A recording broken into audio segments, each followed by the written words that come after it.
Welcome back to another episode of Sal and Pals Go to the Movies.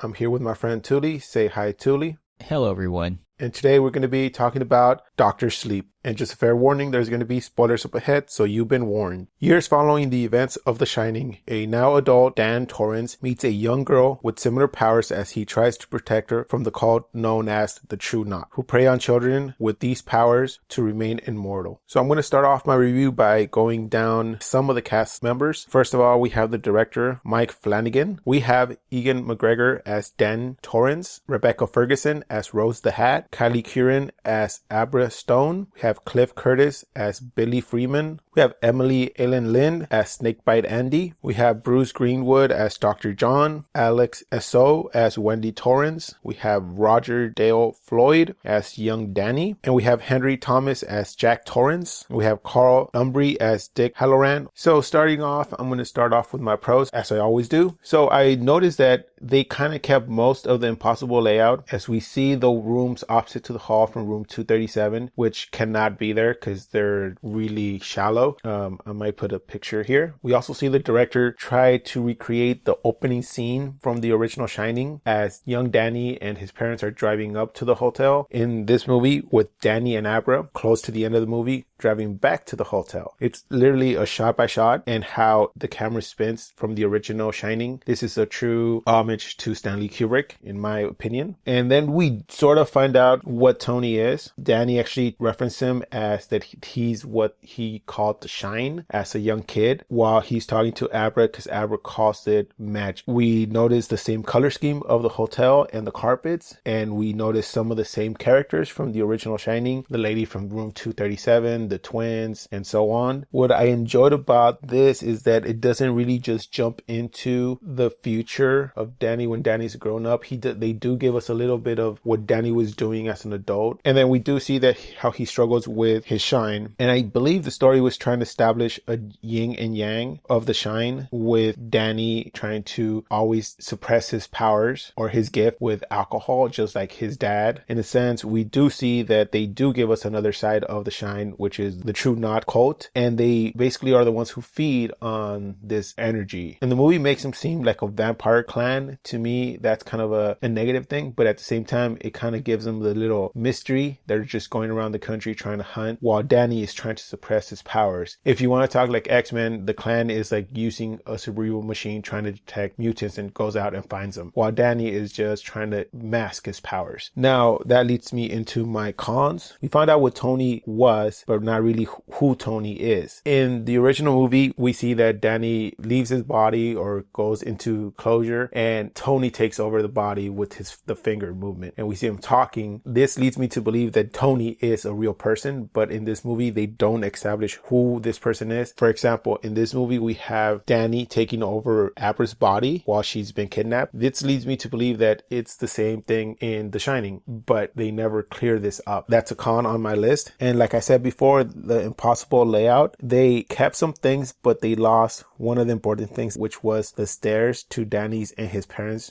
hotel room. If you see him when he goes inside his room, it's a straight hallway inside the room, but before in The Shining, there's stairs as he goes inside past the doorway. So this didn't sit right with me. I was like, if you try to keep some of the elements, why not keep this one? Because it's in plain view. I could have done with other things that they didn't include, but this was a must have for me. And we also get other people playing the characters. For example, we have Alex Esso as Wendy, the mother. We have another actor playing the role of Halloran. And to me, this was okay, but in some scenes it wasn't. I think that Alex did a fairly good job trying to imitate Wendy's reactions, but I don't think no one's going to reach that kind of level as Shelley Duvall did. The other thing is they had another actor play Jack, and to me, it's like, we still have Jack Nicholson alive. Why couldn't you have him reprise his role? I think there are probably some issues there, but to me, as a fan, I would have really appreciated if they would have had him back on. I don't really understand what the issue was there. Talking about that, we go back to Danny. We do see Danny and Jack talk at the end of the movie at the bar, but I wanted a bit more closure between the two characters, the son and father. They're talking to each other, having this conversation when Danny's trying to make him snap out of it and even realize or accept that he is his father, but he's always saying, you're confusing me with somebody else. And he's forcing Danny to drink whiskey. As in the original movie, the bartender was trying to force Jack to drink alcohol. I think that this kind of started a closure sequence, but it really didn't finish. And I really would have appreciated if it did kind of bring a closure, either rupture the deviation between the father and son more, or brought them together. It should have done something else instead of just having that little whiskey cup go back and forth. I did like the idea when he's like, take your medicine. This is from the book. But other than that, that's another little con on my end. With that, I'm going to pass it on to Touly and see how he saw this movie. So to give you guys a perspective of where I'm coming from, I did not read the books, either The Shining or Dr. Sleep. My review is strictly based off of watching this movie and the ties it has with the Shining film. I'm kind of conflicted because, as I mentioned in another podcast review with Sal here, where we talked about The Shining is one of my all-time favorite horror film. It left me with a satisfying notion that Danny and Wendy escaped the resort, that the two were just going to go on and live their lives and be normal in a way. The thing with Dr. Sleep is it opens up the door to other aspects about The Shining, how there are more people out there, not just a few, but a whole lot more people out there in the world that has this ability, and that there's this cult, not just the cult group that we saw in this film, but plenty more around the world as well, who are hunting down these individuals who have this shining skill and trying to feed on them so that they could stay alive. I'm a little conflicted because I do appreciate them trying to explain this connection from what Danny experienced in the first film, The Shining, to these other entities that are out there. I could appreciate that, but in a way it sort of takes away from what I felt about the first film, The Shining, because like I said, I feel like that was a standalone film, if that makes any sense. I wouldn't necessarily say I hated Dr. Sleep. I actually enjoyed Dr. Sleep, but I just wanted to bring that to the forefront, how the sequel kind of tied to the first one. Because now, whenever I think about The Shining and having seen Dr. Sleep, I will be thinking, oh, Danny survives in The Shining, but I know what's going to happen to him in Dr. Sleep. So it just makes me feel conflicted for the character because I was rooting for this character to survive and he ends up dying for a good cause. I would grant him that, but at the same time, I wanted that to be his story and that be that. That's my piece on that aspect of how The Shining ties into Dr. Sleep. Now, about Dr. Sleep as its own standalone film, I liked a lot of the things they did in that film as it pertains to the cult. They didn't just make the cult members seem like this group of evil that was just going around killing people and whatnot who have this shining ability, that they have a motive behind their actions as well, because they wanted to survive. They wanted to live on. The one thing I would say about the presentation of the cult members, though, is that I didn't get the sensation that they were very powerful, despite the physical features of these individuals, like their eyes glowing, the fact that they're able to harvest the energy of people who are in pain, who are about to die. When I saw that, I was thinking to myself, yeah, these people must be very dangerous in some retrospect. And maybe they are to that degree, but I think the film didn't do enough to showcase that to me, particularly when it came to the scene in the park when Dan and Billy and Abra, who was there non-physically, that is through a hallucination sort of effect, when they lured most of the cult members there and the cult members pulled out guns. I was kind of confused there because I thought maybe they had some sort of supernatural ability that they could have taken advantage of the situation, but no, they pulled out guns and it turned out into a gunfight and the cult members ended up losing that fight in that particular area. So I felt like despite how much they tried to showcase through their physical attributes that these individuals were very dangerous and evil, they didn't even have to go as far as maybe showcasing some of their supernatural ability. It was more maybe in the mannerism that they took it upon themselves to escape certain situations from society, because these people, they have survived for so long and going to the police wouldn't help them. What if they have shown me a scene where they interacted with a police member? What did they do to these people to sort of avoid the situations? Because you could imagine, these people going around kidnapping individuals and killing them for their own agenda, that at some point or another, you would get the police or the FBI or whatever involved, right? So are they using their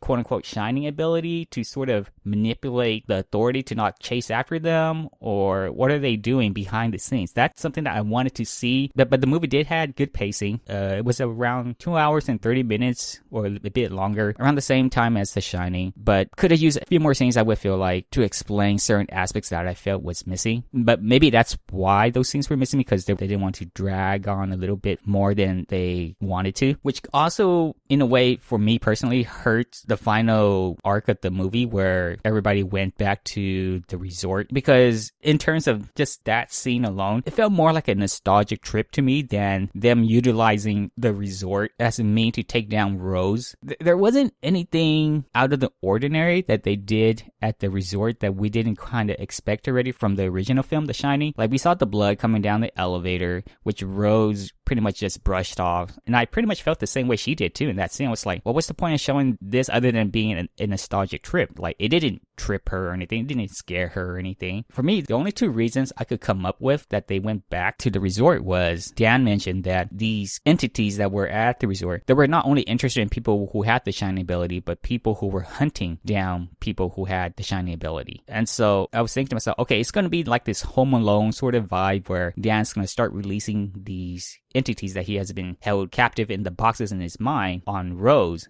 And then we're going to get this whole sequence where Rose goes through certain areas of the resort and then she confronts these things one at a time. But everything pertaining to Rose concludes in that one hallway with the typewriter. Yes, she gets, quote unquote, teleported to the maze, but the maze shot wasn't anything new. Like I said before, it didn't feel like the maze presented anything new to me that I already didn't feel from the original Shining. And then when they came back to reality in the lobby area where Rose was approaching Dan and trying to convince him to join her crew, to which of course he denied. She attacks him, he's struggling, and then all of a sudden he releases all these entities that he's held captive on her, and that's the end of Rose. Even one of Rose's companion, I think it was Crow Daddy, the one who kidnapped Abra, who said, you wouldn't want to make Rose angry. She's a different person when she's angry. And again, you're presenting me a character who is going to be extremely powerful or whatnot. All of a sudden she gets engulfed by these entities and she dies. The scene was cool. I could give it that. But again, you're not convincing me that Rose wasn't that almighty powerful or whatnot. And this is the only reason I can come up with, that maybe just being at the resort, it elevated the strength of these entities versus if Dan somehow or some way was able to release these entities outside of the resort and have them go after Rose in those settings. I can see the purpose of going back to the resort, but I guess my gripe with this is the execution of it. I wish it would have lingered a little bit longer rather than how quickly they went about the Rose arc in that scene. They wanted to get to the Abra and Dan scene where Dan was imitating Jack and chasing Abra with the axe. I guess they were trying to fit too much in too little of a time, and that's where my complaint of the movie needing to be maybe a little bit longer, and which is not very often, despite the film already being around that 2 hour and 30 minutes mark. But kudos to Abra. I love the trap that she set up for Rose, the first trap where Rose came into her room. That caught me off guard. That was a very neat trick that Abra did. So yeah, it became this struggle between the Shining and the cult members and then setting traps for one another. That dynamic I really enjoyed. But I would say the biggest flaw that I had with this film, though, that made me not like the film as much as I did The Shining, was some of the time skips they did with Dan or Danny as a kid, particularly after Danny met with Halloran, where Halloran told Danny to envision this particular box so that he could use it to his advantage when he come across these things that had been haunting him, and how he used that to capture the old lady in the bathroom. After that, I thought to myself that Danny and his mother, they were going to live, quote unquote, happily ever after. But no, we suddenly transitioned to where Danny is struggling with alcoholism. And they don't explain that initially until later as to why he went that route. And as Sal already pointed earlier, was to sort of downplay his shining ability. He didn't want anything more to do with that. They didn't quite explain why he didn't want that shining ability anymore. And of course, not until later in the movie, but I'll get to that in a bit. But the transition there doesn't quite make sense to me, because you're going from where Danny was able to deal with the hauntings of the old lady, and then suddenly you get Dan still struggling, trying to get rid of it. What happened in between? Like, what caused them to really not want to deal with the shining anymore?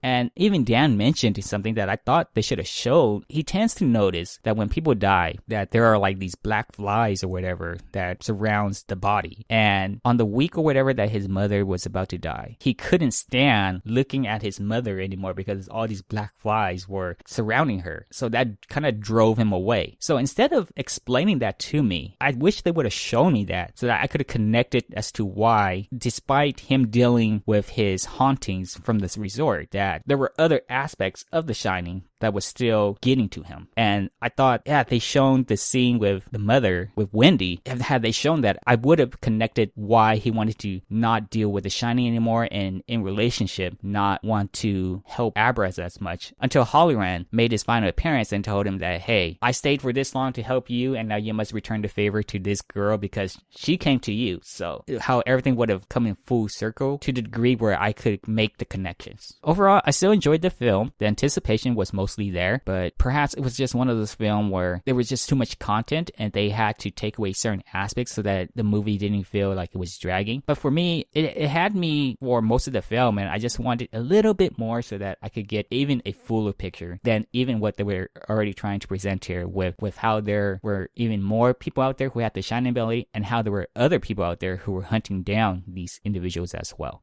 Now, what I'm going to talk about is some things that I saw that might be considered Easter eggs in the movie. We see Abra's house with the number or address 1980, which is the same year that the Shining movie came out. We also notice that Abra's father is writing a book. As in most of Stephen King's books, he has a writer in there who basically mirrors himself in real life. I noticed that as Dan got off the bus, there was the street sign said Elm Street. I don't know if it's a reference to just the horror franchise or it has to do something with The Shining, kind of alluding to in dream powers. I want to point out that there was homage to Stanley Kubrick's film and his shots, how he did it. An example, when Danny speaks to Dr. John, the guy from the AA meetings, he sits down in his office and it's basically the same layout as when Jack went into the interview for the Overwatch Hotel. It's the same windows, same desk layout, and even Danny sits in the chair where Jack originally sat in the room. To me, this seems like they were trying to either recreate it and say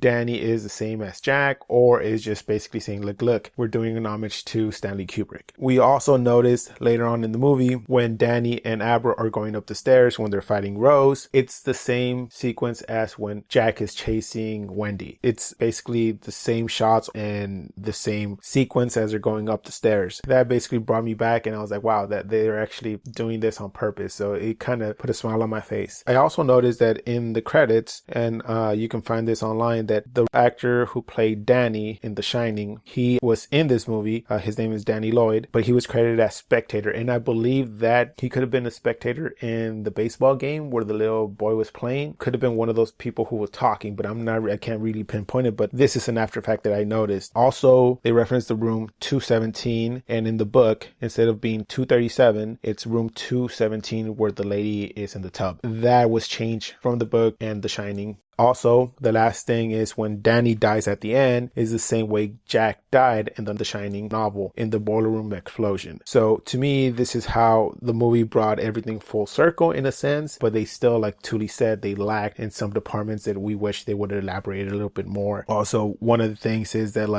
this is a reference to the book when Danny's talking to Abra and Abra suggests for him to pose as her uncle. And she says, technically, it's not a lie. And the reason she says that is that Abra's mother is Danny's half-sister, is a result of an affair that Jack had shortly before he lost his job as the teacher. So I liked it, and some of the things I didn't like Touly said. Overall, I enjoyed the movie, and I believe Touly did too. So with that, I'm going to ask Touly for his final grade of the movie. I still like the film, despite some of the criticism I had with the film.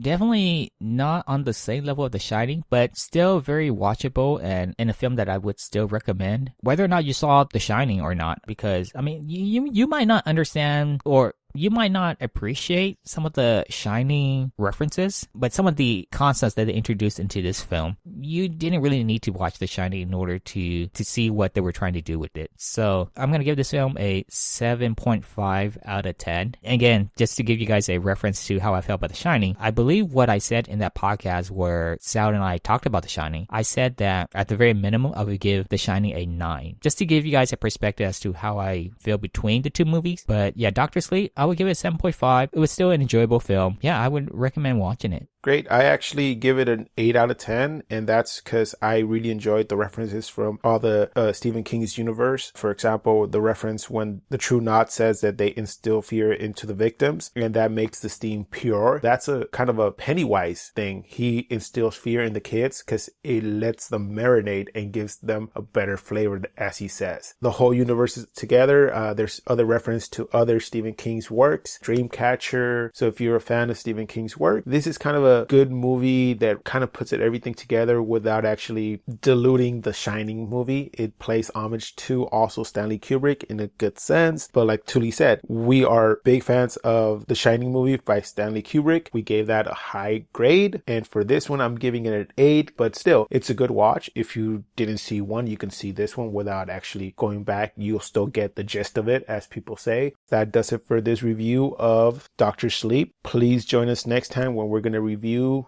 Frozen 2. You've seen an enchanted forest? Yes, it was a magical place, but something went wrong. Since then, no one can get in or out. Wow, Papa, that was epic. Please like, comment, and subscribe, and you can find our social media links below. And like always, keep watching movies.